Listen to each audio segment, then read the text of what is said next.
People are curious how a guy, you've sold how many records? 28 million.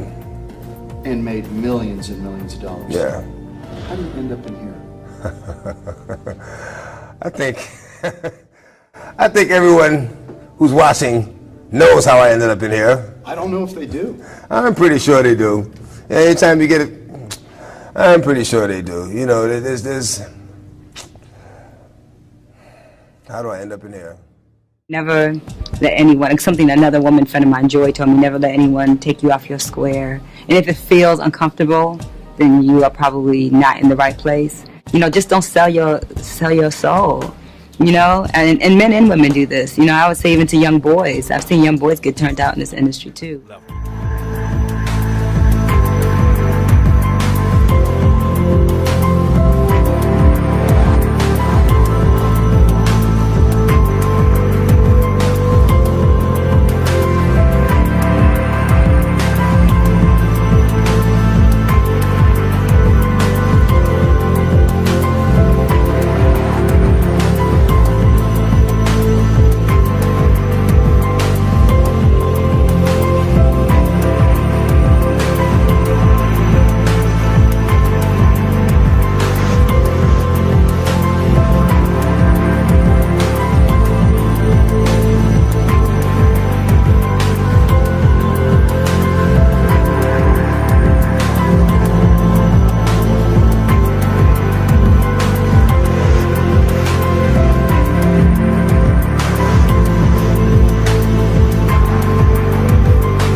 You know what I'm saying? BET, they had a nigga about to perform up there, whatever. But under the circumstances of me performing, I couldn't fuck with that shit, you know what I'm saying? Because they was trying to get a nigga to do some off-brand corner shit. I'm just not about to sell my soul for no red carpet, no publicity stuff. Yeah, you feel me? Let's do some real nigga shit right now. I gotta fuck with Supper Club, because at the end of the day, when I wake up, I know they all fuck with me and I fuck with y'all. Kendall Jenner gets vampy. Kendall keeps it goth in the Twilight-inspired shoot.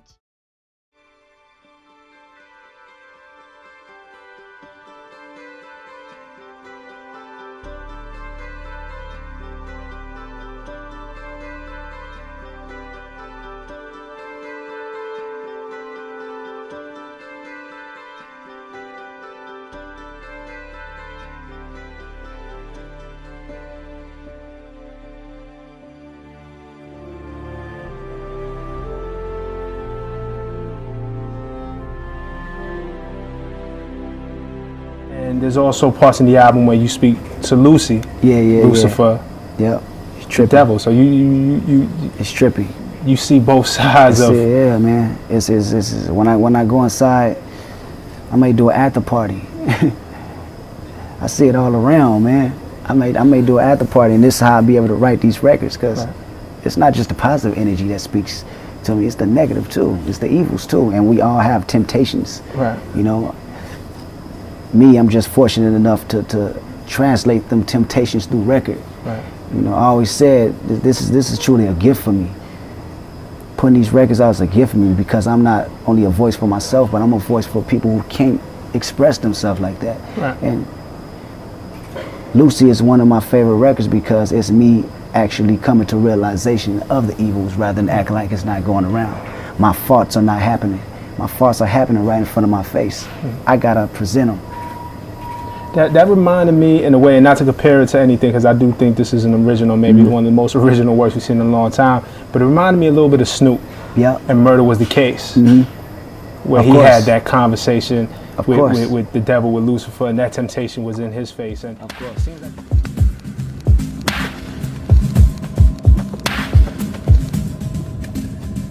Lucifer Morningstar, is that a stage name? God-given, I'm afraid. Why don't you tell me something?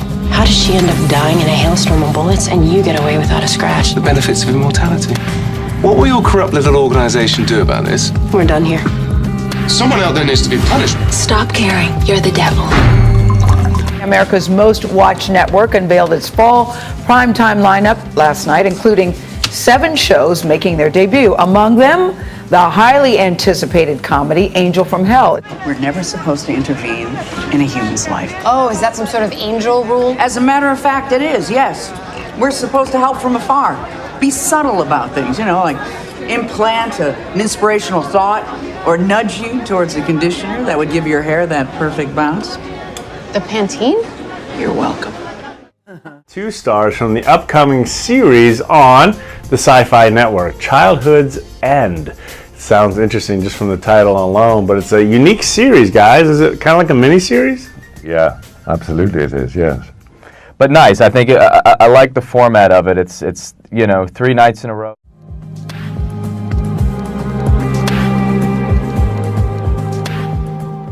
I play, as you say, a character called Corellin, who is an overlord.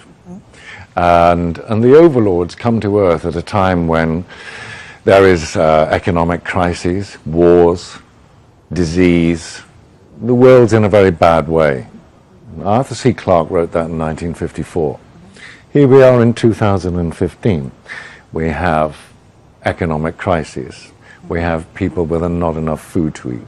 We have an increasingly serious war going on in the Middle East. So, you know, anyway, what happens is that these superior beings come to Earth to supervise the running of the planet.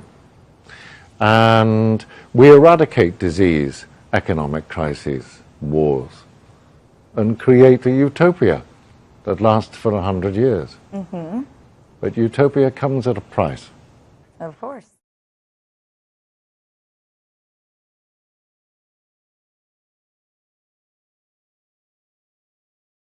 Just being in such an infrastructure like BET, and I still work in the film and television industry, and I have actors that we see on TV every day that are my friends, and I'm in their homes, and I know that they ain't got no money.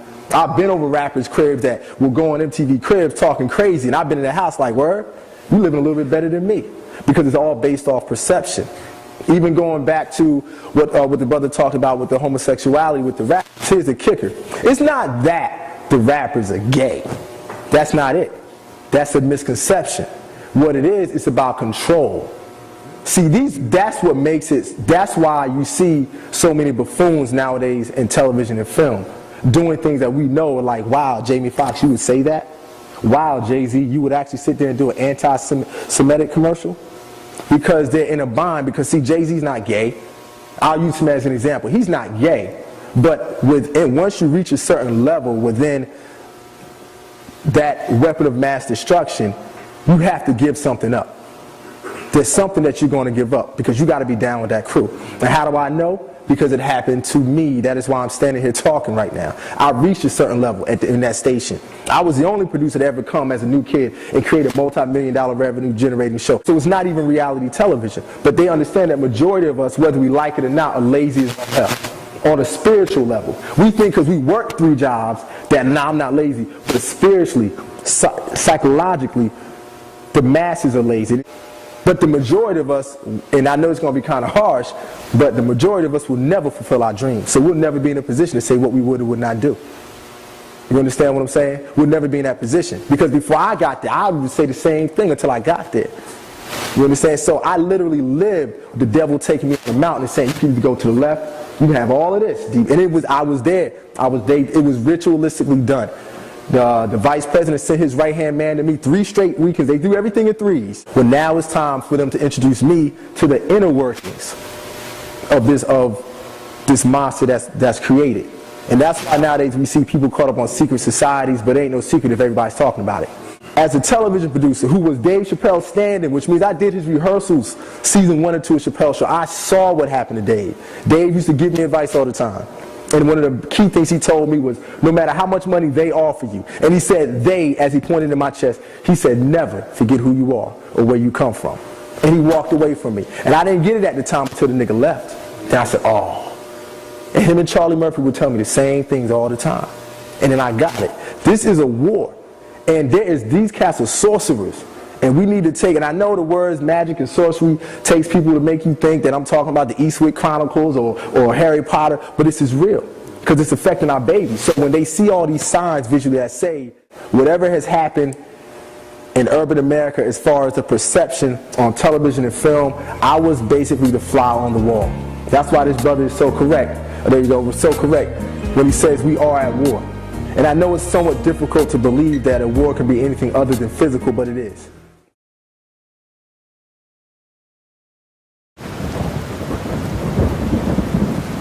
He asking me, you know what I'm saying, if I was going to sell my soul, telling me what I needed to do to take my career to the next level in dark. And I came to the realization that this world is nothing like we thought it was. And I also came to realize that the world is not controlled and run by the people and the institutions that we're told it is. The truth is very, very different. In actual fact, there are various organizations and groups working through secret society networks that over a vast period of time have come to control and manipulate pretty much every aspect of daily human life. And that absolutely includes the entertainment industry.